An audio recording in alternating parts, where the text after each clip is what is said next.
Hey internet friends, what a week. And you can't say you didn't anticipate the circus coming into town. We were conditioned for months to expect a major display of fireworks for the end of the train wreck / mobile dumpster fire that's been 2020. In my opinion, it's all a part of a pre-written script. It's so strange because even if we step away from the virtual realities of our computer screens, the tension and frustration in real life is palpable, buzzing around in the air like electricity, like society is teetering on the edge of something truly pivotal. It really doesn't matter if you buy into the bread and circuses of politics or if you subscribe to the notion that right versus left is as much of a choice as Coke versus Pepsi. None of that really matters, in my opinion, because the events of this year have affected all of us in some way. Whether you lost your ability to share your thoughts on social media platforms because of censorship, or you had to forfeit personal relationships because of the divisive nature of partisan politics, or your business closed down from the forced lockdowns and your finances suffered as a result of unfair advantages that government-supported monopolies were privy to during the lockdown. This entire year has culminated in our frustrations, our pent-up energy, our desire for change being weaponized against each other. Against our neighbors, our friends, our boomer elders, and what's pretty much just the blame game. We're just out there blaming each other, our hands at each other's throats, while the people who are orchestrating the division, constantly fanning the flames of civil unrest, go without critique, without much notice at all. In my last video, I predicted a Joe Biden win, with the media playing a huge role in pushing forth the key narrative while suppressing all other voices.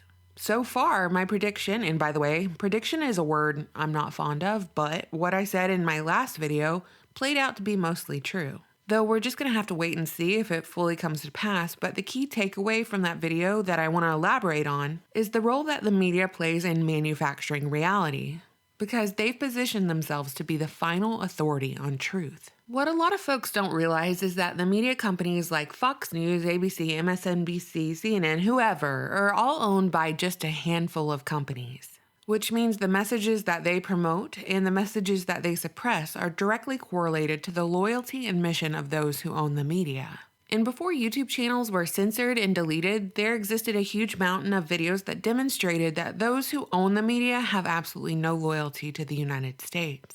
They weren't born here, they don't live here, and at best they have dual citizenship here.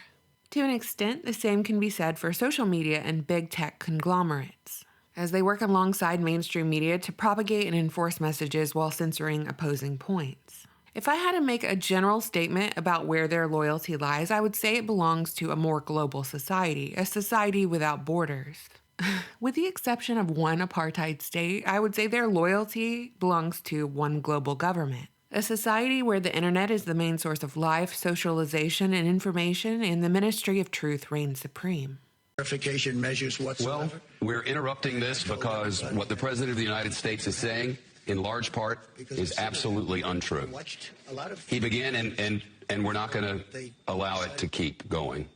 This clip aired last night during our current sitting president's White House address to the American people. And during his address, he elaborated on an investigation of voter fraud of the 2020 election.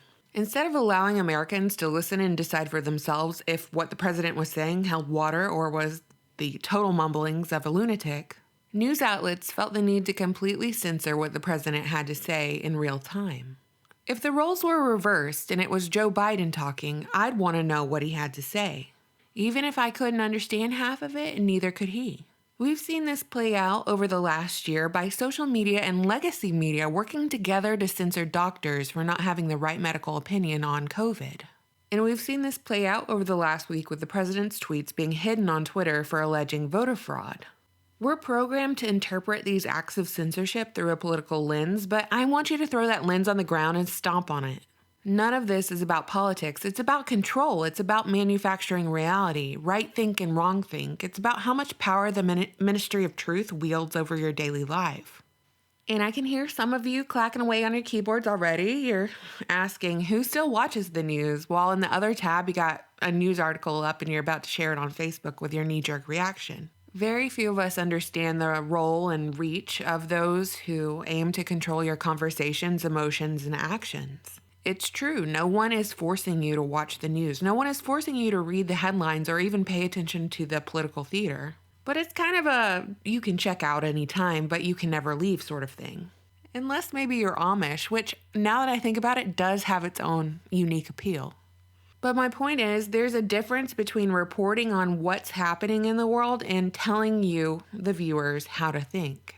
We've reached this point where anything that isn't broadcasted through your television screen is misinformation or a conspiracy theory. And thus it needs to be censored because misinformation and conspiracy theories lead to violence. There's no backpedaling on this. There's no de-escalation.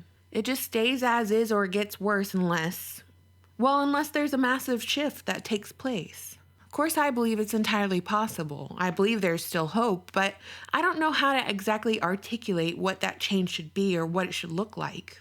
So maybe you can help me, but I've always said that I believe awareness is a step in the right direction. Making the decision for yourself that you're not under anyone's spell, especially not the media's.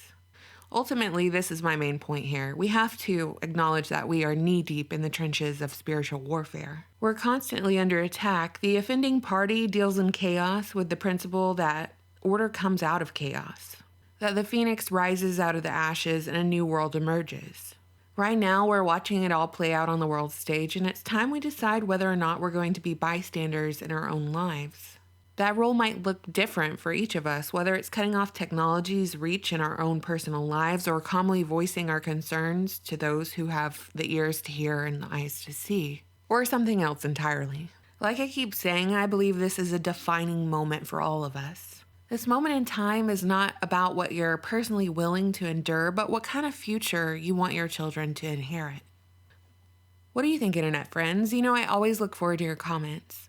Thank you all so much for watching, subscribing, and if you want to support my channel, you can do so on Patreon, which I would greatly appreciate.